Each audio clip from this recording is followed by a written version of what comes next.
Coming up on this week's podcast, we talk about Uber making flying cars and a brand new TV show. We talk about the Battlefield trailer and review Solo, a Star Wars movie. Oh, and Allan barks like a dog. Stop. That's coming up right after this. Let's hit it.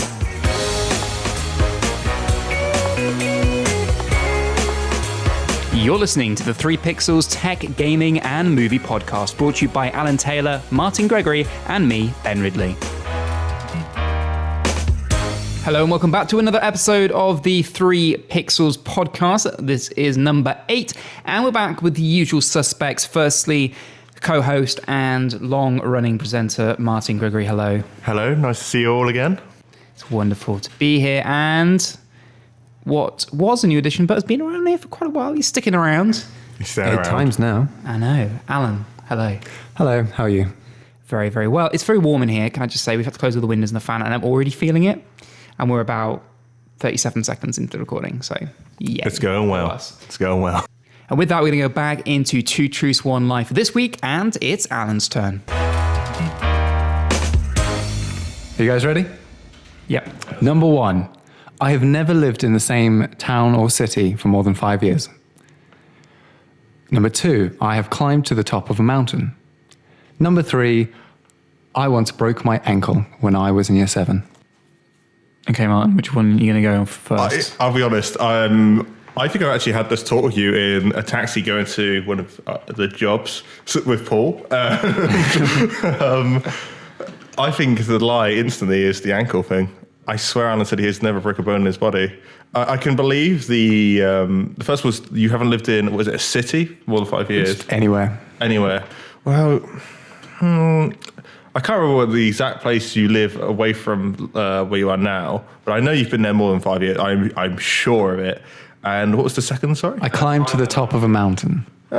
You look fit enough to do that, I guess, so why not? Instantly, but I guess we should interrogate you first. So explain more. Where have you lived in your life? Well, I've only lived in 2 countries. Yeah. So South Africa until I was 10, and then in England. But within those 2 countries, we've just moved constantly. My dad was an engineer, and he just got different jobs all over the place. Definitely lived in South Africa for a while. Yes, this is the truth. So that's the truth in this. Name me some places you've lived in South Africa.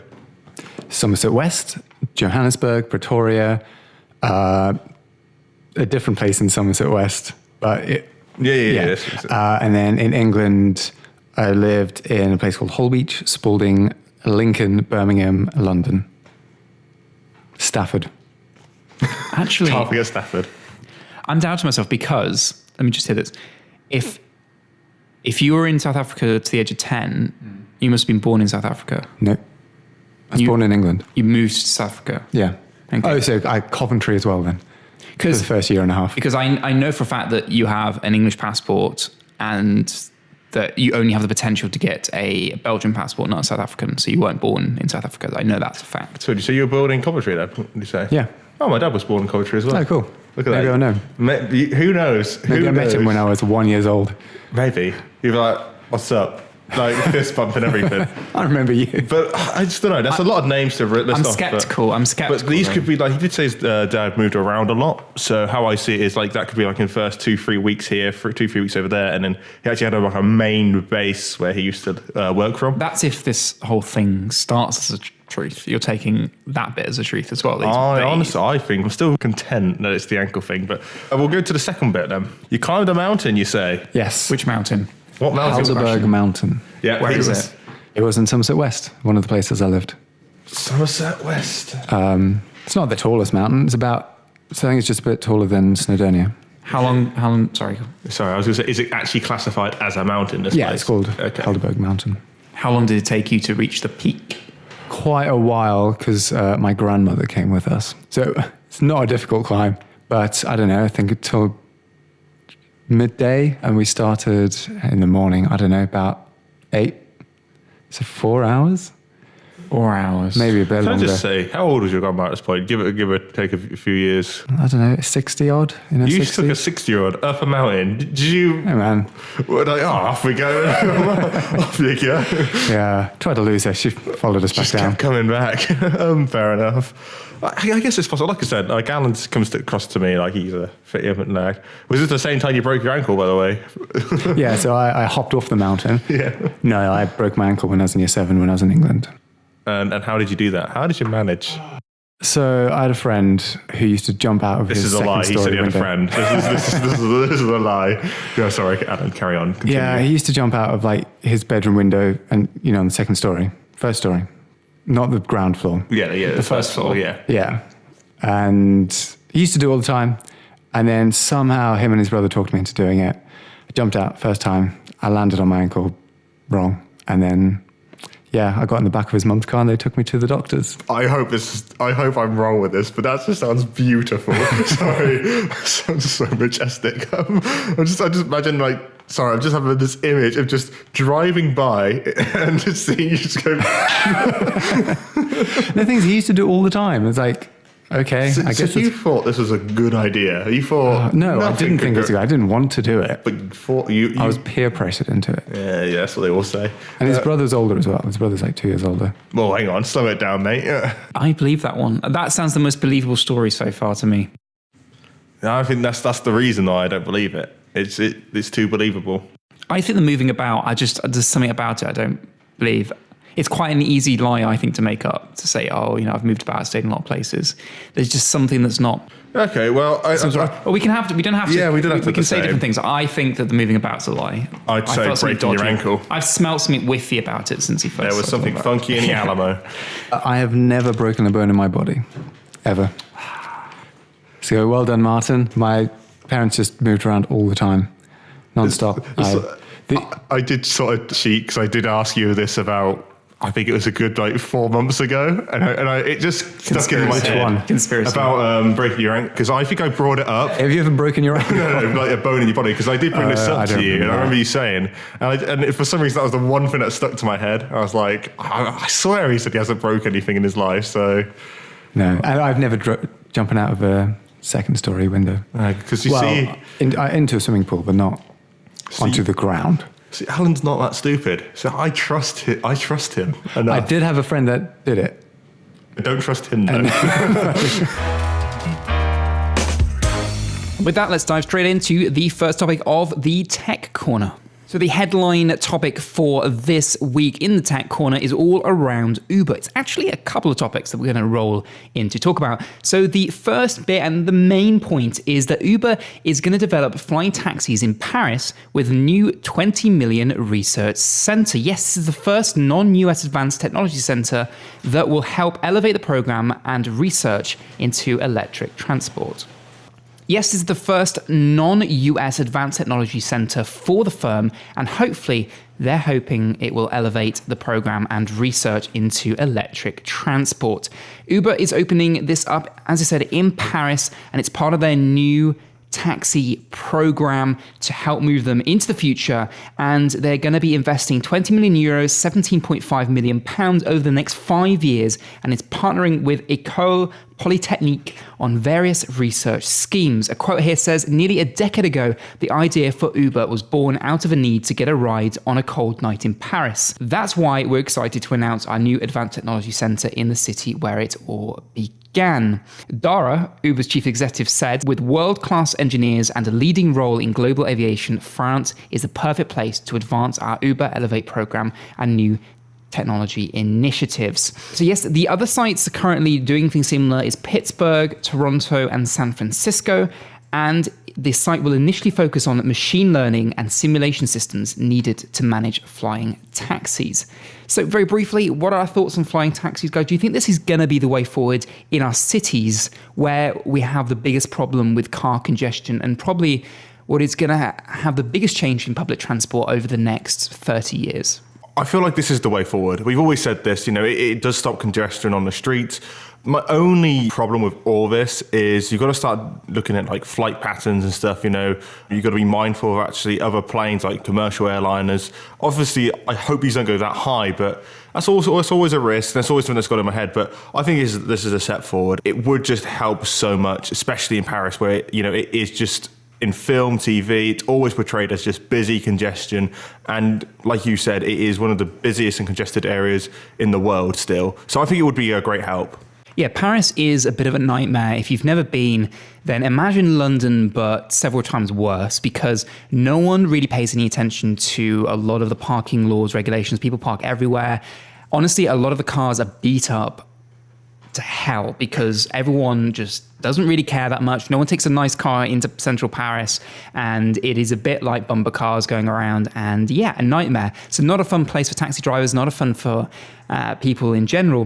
But the question you got to ask is, as we send more people into the skies, how are we going to be able to manage the jump in people, that are suddenly in our skies, in our cities? It's not going to be high enough, as long as it's not within close distance of an airport, to be a problem to general airplanes and holiday traffic and business regular ins and outgoings. But it will be a problem as the popularity grows if it does go down this way.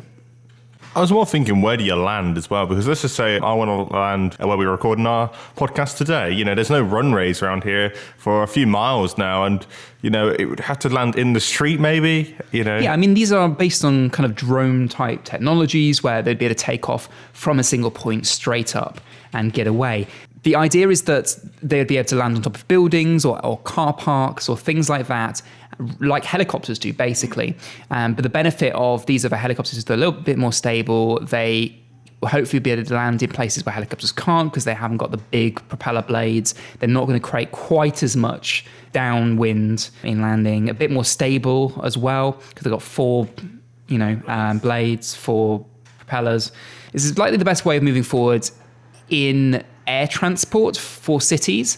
It's just going to be interesting to see how it develops. There are companies out there working on more automated drones that might be able to flow remotely and kind of operated so that you could fit more people into one transportation vehicle. And, it's still early days. There's still a lot to tell. Allan, you live in a city. You're very much aware of traffic and how bad it can get when you're trying to get somewhere, especially when you want to get somewhere you need to be. It always catches you out. Can you see this being a transportation for the masses? Or do you think it's only ever going to be for the high-class business? I mean, initially, obviously, it'll be for certain people because we don't have the infrastructure to support being anywhere. As Martin said, it'll have to be from certain designated areas. The great thing about Uber is I can be anywhere in the city and get picked up. If I'm going to have to walk 20 minutes to go somewhere, I'll probably just get the taxi. But in highly congested times in London, it could be quicker to walk, get on the Uber, Lyft, helicopter thing, whatever it is, than it would be to sit in a taxi for an hour. But by the time it's affordable enough for me to use it, I bet the skies will be congested as well. Sorry, you did say about, is this going to be like for the super wealthy or the 1%, as people like to say? I think it will have to be at first. I really do. I can't see it being based on commoners, I'm very sorry to say, like us here. It will be definitely for the super wealthy at first. I think over a while, after a period of time, after like 50, 60 years, it will definitely come down. Probably even less than that. But that's my big, broad spectrum of it. But Uber have always been, to me, they've always been about the common man can get from here to there with quick, easy access and cheap, And I think, like I said, after a few years where parts become less expensive, where drone technology is really advanced, I think then and only then will we be able to actually use this on a day-to-day basis. Until they nail AI as well, this isn't going to be affordable anyway, because forgetting the cost of the drones themselves, pilots are expensive. So hiring a pilot, not just Uber, the whole point of Uber is that almost anyone could be an Uber driver, so they generally keep their costs quite low. But hiring a pilot is going to be super expensive, and at this point, you might as well just charter a helicopter, which a lot of business people do anyway in the cities, to get them across. So until they really nail the AI side of things, which brings that out of the equation and keeps the costs down, I think it's not going to be any more competitive or interesting for people to want to use instead of what they already do. I can actually see it like an Uber flight school coming in out of nowhere. I'm just saying as a general thought there. But they only plan to have human pilots to start off with. Their end of the goal plan is for it to be autonomous. Oh, yeah, definitely. And also, I don't think you can say that's not interesting. Imagine doing this. That would be pretty cool to fly your way around. I know by the time we can use it, it probably won't be that spectacular, but I don't know. It feels like the future. And it doesn't feel that unreachable. No, it will happen at some point. more than likely, it's just a case of it's still early days. There's a lot of testing to do, and we don't really quite know who's going to have success. A lot of companies are trying this. A lot are looking quite promising, but who's going to hit it first? I think it's a bit of a race. It's almost like the space race, I suppose. It's true, because like Uber say this is just their plan, but we never know. Like Uber sort of came out of nowhere for me anyway. I'm not someone who keeps up on like a lot of technology and like all this transportation, but it could be this like real small company right now could be developing it and could be not fingertips away, but like very closer than Uber are right now. And, you know, they could just come out of nowhere and take this by storm, hopefully. We can't forget that, you know, this is potentially a big market for the future, and the biggest players out there, Boeing and Airbus, aren't sitting down waiting for something to start eating into their market share of air transportation. So they are 100% working on something, and, you know, it's going to be tricky for Uber to beat these heavyweights. This is new for them. Yes, they do transportation in cars on the ground, and they have that kind of thing. They also have a large footprint, and they have a lot of team members, and they have a lot of influence, but these other companies have been making aircrafts for years. But Uber don't want to build them. They want to be the middleman. They want to just get consumers from place to place. They will be making deals with the companies that make these aircraft. But at the moment, they're very much involved in the development and making of them, and then almost doing it separately from the other major manufacturers out there. So it'd be interesting to see. And it'd also be interesting to know your guys' thoughts listening right now. You can get in touch in the usual ways and let us know. Do you think this is a good way of finding a solution to the big problem we have in cities? Or do you know a better way? It would be good to know. Get in touch, Twitter, Facebook, email, you know, get in touch. But that is not it for the Uber talk. I'm sorry if you don't like Uber, but quite a few people actually aren't a biggest fan of Uber in the UK. Especially, they've had a lot of problems in London with a big backlash from the major taxi companies, black cabs, and also the government as well. They're fighting in and out of the courts. So Uber, quite rightly, has been trying to win over the hearts of the British public, mostly because they can't ignore the fact that the UK is their second biggest market that they have. So a loss in the UK is a big loss for them overall. One of the ways they're hoping to achieve this is by putting out, and they have put episodes out of a brand new TV show on one of the British channels, Channel 4. Now, I know what you're thinking, why? And I'm thinking that too. But they're hoping that this will win over the hearts of people. It's 6 episodes. It's called Where to Britain, and it's been released very recently. If you are in the UK, you can go ahead and watch that. If you're outside the UK, probably somewhere you can find to watch it as well. The mini documentary series looks to be a carefully crafted effort by Uber to win back the hearts of the British public. They're also doing a few other things as well to try and win people back, which I might as well go over before we talk about this in detail, our thoughts on Uber as a whole. The first thing is that they're partnering with Virgin Trains. They announced this recently, which gives customers booking trains between London and Birmingham discount on Uber journeys. So they're trying to promote people, you know, get your train with an Uber, get off your train with an Uber and support this. This is one step. They're hoping to roll out more journeys, I think, later on. They're trialing it with the London to Birmingham route at the moment. And exhibit 2 of something else that they're trying to do, apart from this TV series, is this coming weekend as we're recording. I know that the podcast comes out just after the weekend, so it has just gone.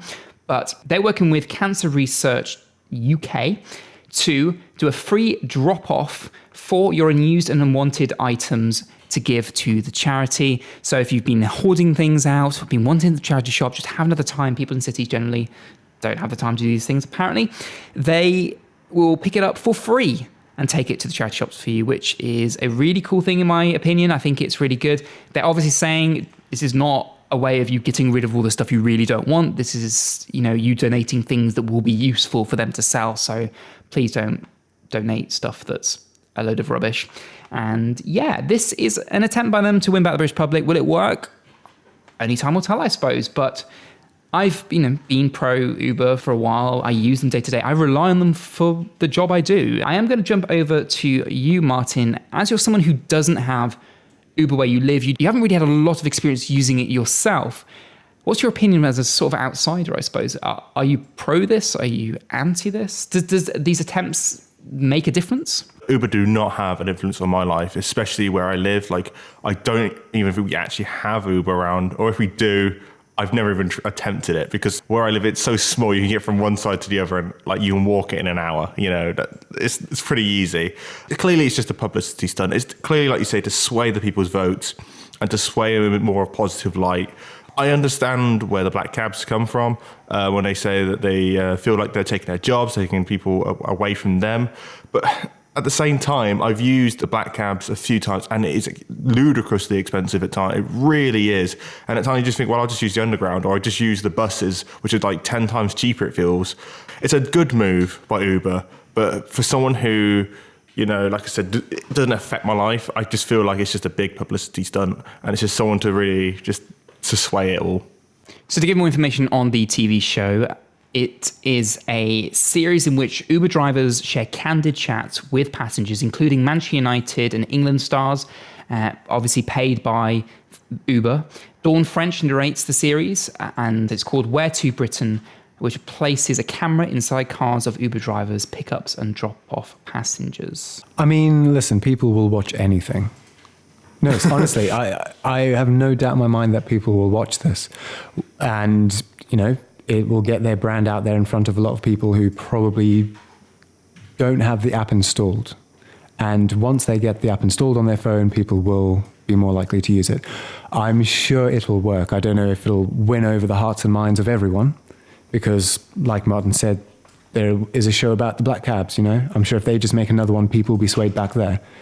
So, I don't know. I'm sure it will have the desired effect, but I'm probably not going to watch it. It'll be interesting to see whether people's feelings about Uber will change and how this Uber thing will pan out, especially with the current court cases that are going on and vice versa, whether they'll be here to stay or not. I think the likelihood is that they will be. And yeah, as I said, I think we're the wrong people really to properly comment on it, because we are the ones that generally use it day to day or are the target audience anyway. But I'm very supportive of the charity thing. I think any companies in the positions that Uber are in that can use their tools and their services for good is a great idea. And I hope Uber do more of this stuff. Maybe do it every now and again to support other charities or do other moves, because they have all these resources. They have all these drivers that they can use to do a good thing.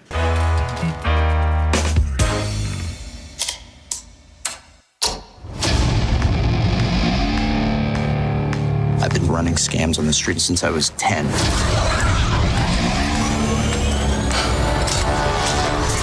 I was kicked out of the flight academy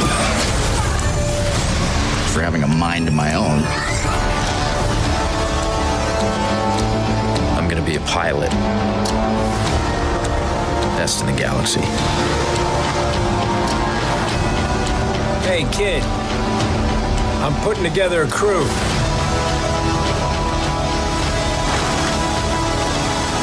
You in? So this week I'm going to be talking about Solo, a Star Wars story. Martin, have you seen it? I have not. Ben, have you seen it? No. So I'm the only one that has seen it. You have to convince us then. Well, okay, so that's going to be a big job because I don't think I've met anyone that was excited for this movie going in. So what's the temperature of the room? I'd say it's about 20 Celsius in here, probably. It's pretty hot.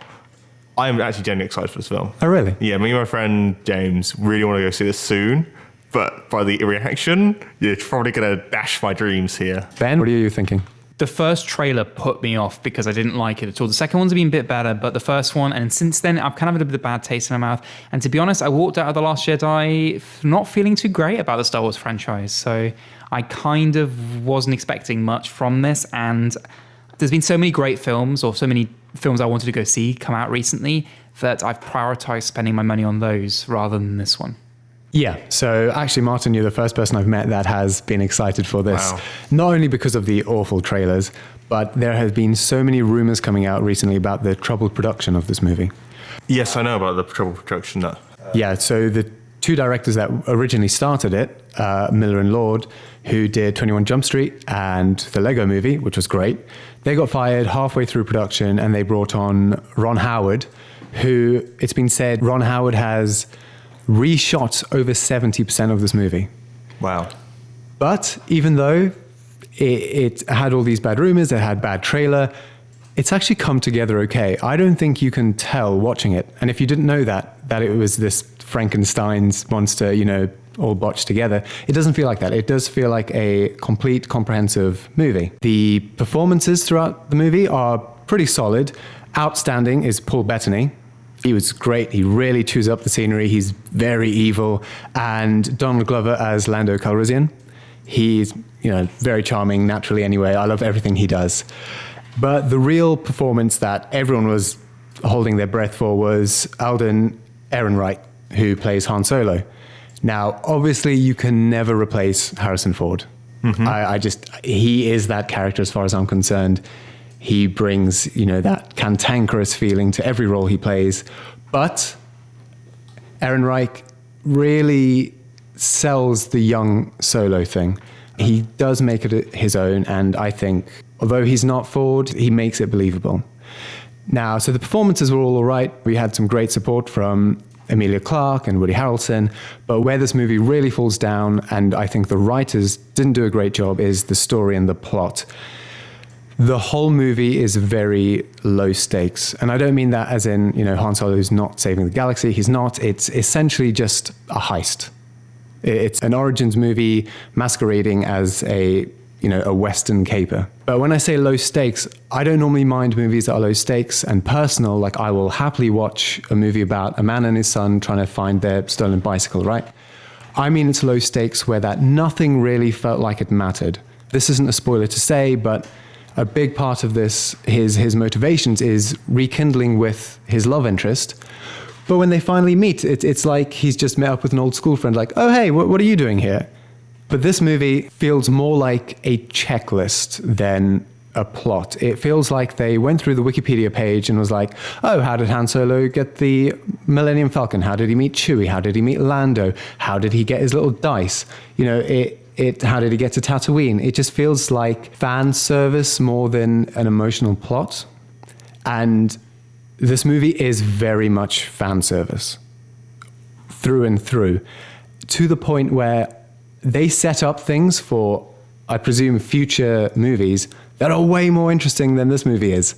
I'm really excited about where some of these other characters and cameos are going to go, more than I was interested in this. So it feels more like a setup to future things. It feels like they just had to make it because some people were asking for it. All in all, I know I'm being quite down about it. Martin, you will enjoy it while you're watching it. It's very fun to just sit and watch. Star Wars has always been this marriage of spaghetti Western themes and samurai movies, right? Yeah. Okay. It is drenched in Japanese and Western mythology. And this feels like it's all of the cool, flashy spaghetti Western stuff without any of the, you know, samurai depth. But I enjoyed it. I enjoyed it while I watched it. When I came out of it, I was a little bit annoyed. I had a lot of questions that didn't feel satisfying. But whatever, it is what it is. And you know what? It's been a long, long time since the last movie. It has been a whole 6 months. And, you know, people can't wait another 6 months. This gap in the Star Wars franchise needs to be filled. Disney are doing what they did with Marvel, basically. They're going to have the main big episodes where big things happen, and they're going to have filler, character-focused. That's what it feels like. Oh, I know. But it's not even before. Rogue One was meant to be a side story. Yeah. And that was a year at least. Yeah. I think they're oversaturating it. I think we're going to... And that's another reason why I think a lot of people weren't excited, is because there's a lot of fatigue setting in. I feel a little bit fatigued. I'm like, just wait. I can wait. Good wait. I would recommend that you go watch the Clone Wars cartoon before you see this. Yes. But then at the same time, and if you explore the extended fiction, you're probably going to get a much better version of this story. So that's what I meant when I said I'm not entirely sure who this is for. But I'm not saying I didn't enjoy it. It's completely serviceable. It's fine. It's just not going to blow you away. So please let me know what you thought. I'll read out your thoughts on the next episode, and maybe Martin will have seen it by then so we can have a broader discussion. But email in, tweet in, send a Facebook message. And thank you very much. This week in the Game Corner, we're going to go back to an old friend in Battlefield 5. I understand we talked about this a lot in our podcast. However, I want to revisit it as we now know where DICE and EA are heading with Battlefield. As soon as it was dropped, it was instantly hit with criticism. Why? Because of female characters. This has become a massive problem with the gamer community, and not in the ways that you might think. It's more people are crying out of, we want realism in our games. Well, I'm sorry to tell you that women did fight in World War II. And although it's not as well known or as well publicized, it did happen. And also, EA or DICE have not said this is an accurate representation of World War II. It is a game at the end of the day, and in games, anything can happen. EA instantly responded to this backlash by Oscar Gabrielson replying, "First, let me be clear about one thing. Player choice and female playable characters are here to stay," which I think is the way to go. We are now living in a different age where big movements in the women's theatre are going. We're looking at Ghostbusters with women being all the main characters, and revamps in other films, especially look at Doctor Who as well. Yeah, I mean, it's commonly accepted that gaming isn't just a male-dominated thing. There are women who are gamers and who enjoy gaming just as much as the male population. So it's only fair that they are represented in the same way in video games. And Call of Duty's been doing it now for a little while, so it's only right that Battlefield does the same thing. On Twitter, there is a hashtag trending right now, hashtag #NotMyBattlefield. This is obviously aimed for the core of more historical accuracy in games, which I find is so pathetic. I did have a go at Call of Duty World War II being unrealistic, but that's because they advertise it as a realistic game. They even said in their trailers and in their post, they said this is going to be a realistic representation and our most realistic World War II game to date. But with DICE, they have not said this at all. So I can understand the customization into different genders and different roles. Battlefield 1 was not realistic. Exactly. So why are people getting upset? I understand if the previous game was this realistic fight and then this game came out and it was completely different for what the audience expected, I'd understand. But this sounds and looks like Battlefield, the game that I've known and played over the many years that it's been out. It's just such a shame that gamers get like this, but I'm not surprised either. Okay, I will be honest, and it's very bad of me. Maybe if I was a 13-year-old boy back then, I would probably be moaning about, I want historical accuracy games. But like I said about Call of Duty, there are plenty of realistic games out there for you to enjoy, like Red Orchestra, Operation Flashpoint is another one. There are games out there that suits that market, but DICE and EA are clearly moving forward with the times. Although, yes, it is set in World War II, but it's still now hitting 2018, which is now becoming a more modern and more accepting world than it once was. So personally, I think it was a great move by DICE and EA to include women, which also, like Ben said, hits a new niche market. Yeah, I'm just going to go ahead and say most people probably don't care. The reason we're seeing a backlash is because the people angry enough to go to type on their keyboard are the ones doing it. Yeah. Mm-hmm. I honestly, when I saw that trailer and I saw the posters, I didn't even notice that. No, I didn't even think about it. I didn't realize. I didn't think this was an issue until that article came up. But like I said, I bet most people are absolutely fine with it. It's just these angry people making a splash again. If you don't care, you're not going to go make a splash about it. So no one's going to see that. So whatever. And anyway, who cares? Ignore. If they don't want to play this game, fine. They can leave. Who cares?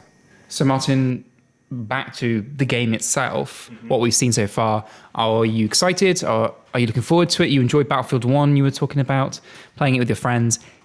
Is there anything in this game ticking the boxes for you in what you've seen? Okay, what I've seen and what I've read are now two different things. Because when I first saw it, I'll be honest, I was a bit...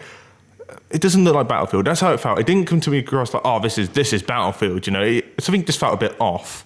And I will get onto why what I've read is different. It did feel a bit off. However, it felt like a better World War II game than I anticipated. I thought this was going to be another run-of-the-mill, slap a load of microtransactions on there, GG, let's play the game sort of thing. I mean, this is EA after all. Exactly, and I think they've hidden their tracks quite well thus far because there's not a whiff of it yet. But I'm sure they'll be implemented at some point. But they got to learn from the mistakes. Like look at Battlefront 2 with Star Wars. Like that was plagued by microtransactions. People actually calculated how much you'd actually have to spend to unlock nearly everything, and it was a ludicrous amount. I mean, like you'd nearly need to be like a good.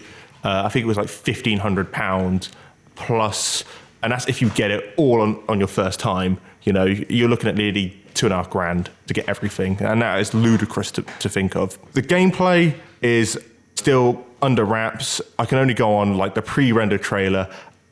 It looks like what I remember of Battlefield 3, carnage, explosions, everything explodes around you. And I do like things exploding. I am like Michael Bay when it comes to explosions. I'm still waiting for you to tell me, you said before we hit record that the Roman numerals mean something. Yes. You haven't explained it yet, so I'm still waiting for that. In the trailer, if you've seen it, it comes up as Battlefield 5, but the 5 is a V, Roman numerals. And I didn't think much of this, but Martin tells me that it is a reason behind this. Yes. Is this a real reason or is this a fan thought reason? Generally, this is a real reason. It is rumoured that the two factions that were released will be the British and the Germans. Of course. And as I'm saying this, Allan has put the link together already.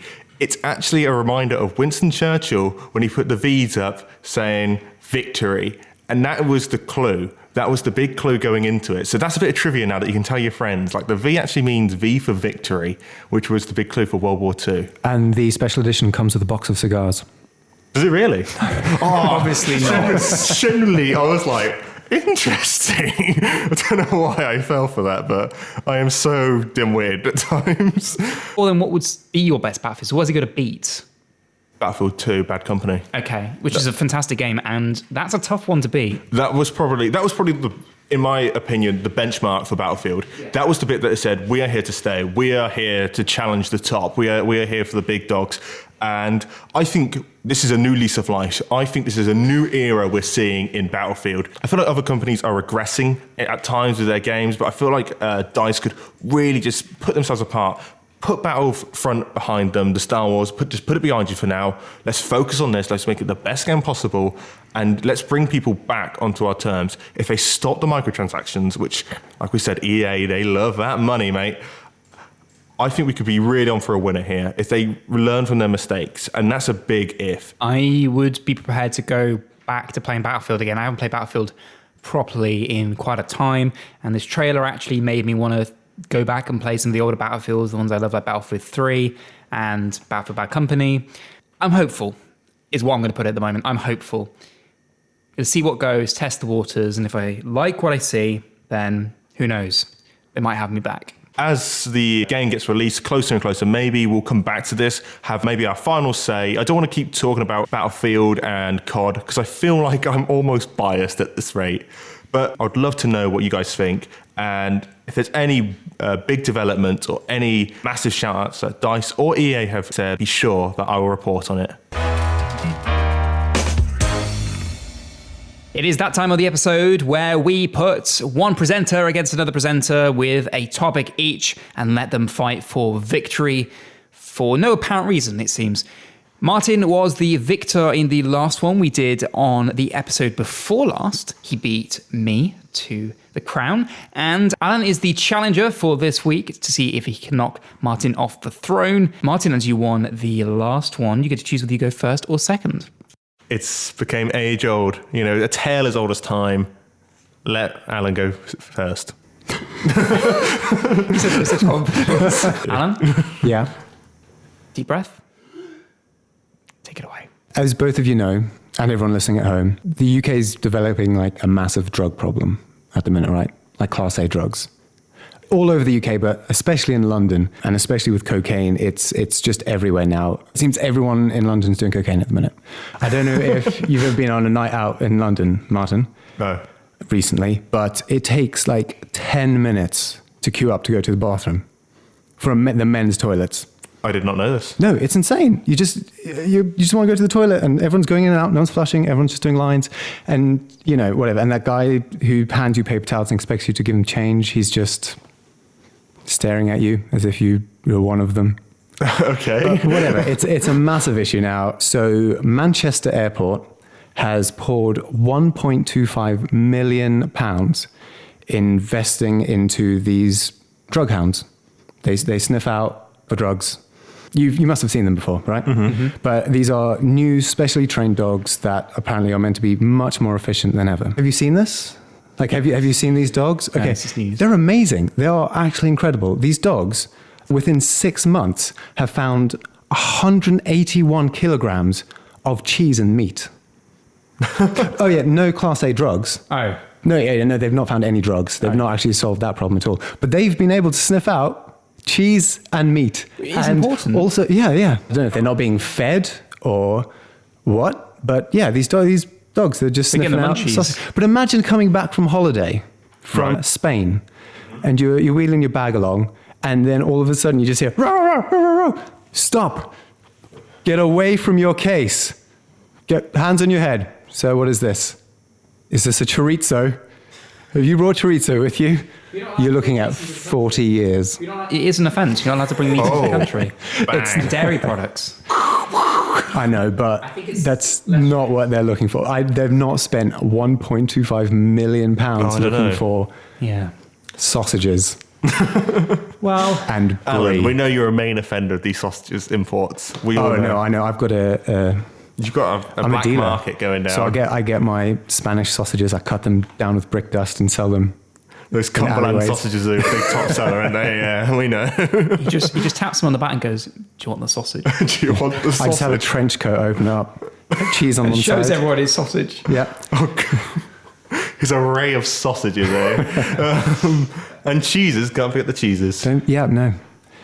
So How much did you say they spent on this? 1.25 million for these 6 specially trained dogs. And they've found nothing. Well, And they want Absolutely nothing. to renationalise the railway. yes, it's true. We've in the past couple episodes talked about porn passes from newsagents and sniffer dogs that have spent 1.5 million on them. If anything, this is 1.25. probably the reason why the drug problems got a lot worse, is because they're not interested in finding the drugs. No. They just want a snack. Can I just say, right, and this isn't from personal experience at all, but working in a bar, they say if you get Vaseline and put it on top of the seat lids, it disintegrates the cocaine. So there you go. That's I don't know if that's a rumor. That's what I heard. they're not trying to stop people doing it in airports. They're trying to stop them smuggling them in. Well, you never know, though. You're like, oh, I need to taste this stock. Excuse me, sir, let me put the Vaseline up your top. The moment you said Vaseline, I was worried where you were going to. No. But to bring this succinctly to a close on Alan's topic, really interesting one, took twists and turns I was definitely not expecting, so well done. At first I was thinking, this doesn't sound like a weird news topic. This sounds like a genuinely interesting but, good news topic that you'd read every day. So I was waiting for the but, and that was It was a good definitely part, a wasn't it? turn. Yeah. Martin, it is your turn. Let's see if you're still as confident. I'm pretty damn confident after that story because I too also have a very costly mistake, but well trained, not so much.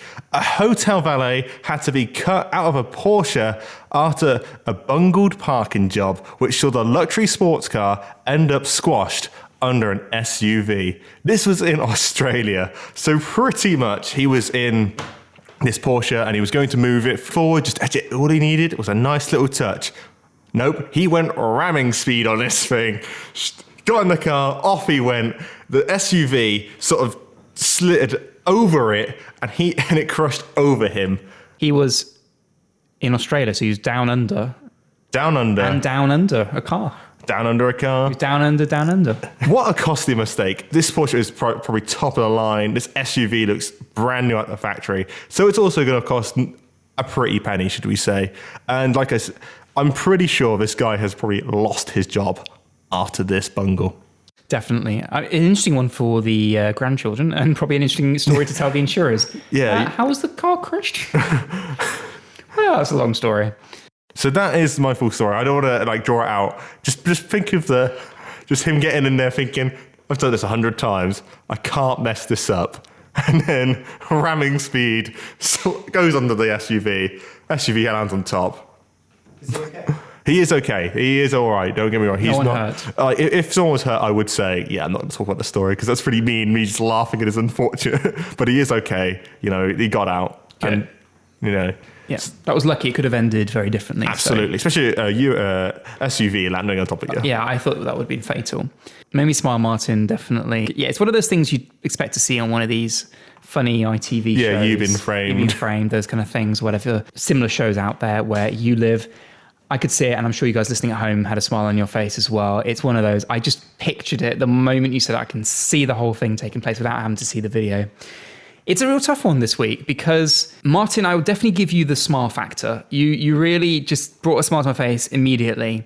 That's what I'm here Allan, for. I'll give full props because he layered this up and it took twists and turns, and I definitely was fooled to think it was going to be not the type of story that would win to being an extremely good story that has this layer of being ashamed that we're in a government that has wasted this money, and also finding it kind of funny, and there's loads of things going on here. So it's a real tough one.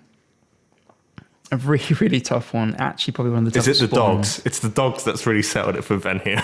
No, They always it's help. Just I could imagine Allan's thing kind of being in British comedy show. Like Come Fly With Me, when they're doing it. Yeah. Or Only Fools and Horses, that Derek bought these dogs that are supposed to be sniffer dogs, but they just end up in butchers or something, down the street. I can just see that coming, and I think it's because of those multi-layers that I'm going to have to give it to Allan on this one. Martin's was the dog. so good, so good, and on any other day, I 100% would have given it to Martin, but I think by an inch. Which is what the driver did. He put it too much to the inch. But took off enough to win. Allan, congratulations. Thank you very much. No, well, I must admit, that was a good story. a very good story. I thought as soon as you started going, I was like, I'm pretty confident here.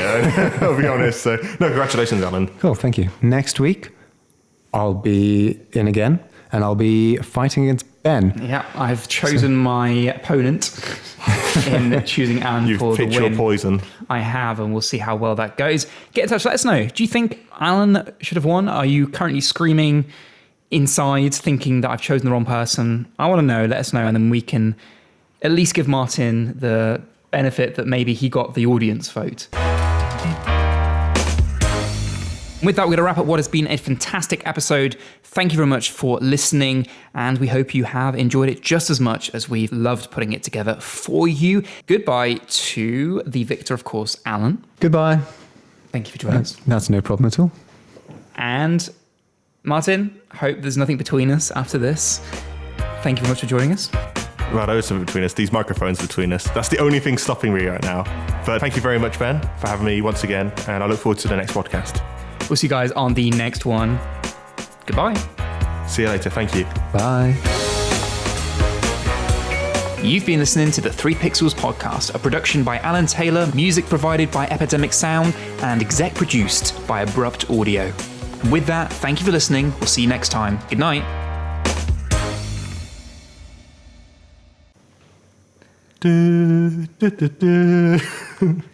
You've been listening to the 3 Pixels podcast, a production by Allan Taylor, Martin Gregory, and me, Ben Ridley. Music produced by Epidemic Sound. And with that, thank you for listening. Good night. So calm. Oh, I thought you were actually doing it. I honestly thought you were going to say No, not music by Monster Cat for some reason. Epidemic Sound. You did well. You did well on the topic. It was a very good topic. It was a good topic. It's, like I said, I was like, Allan, you could have saved this for another week, couldn't you? He wasn't going easy. Nah, that's good. At all. I needed a challenge.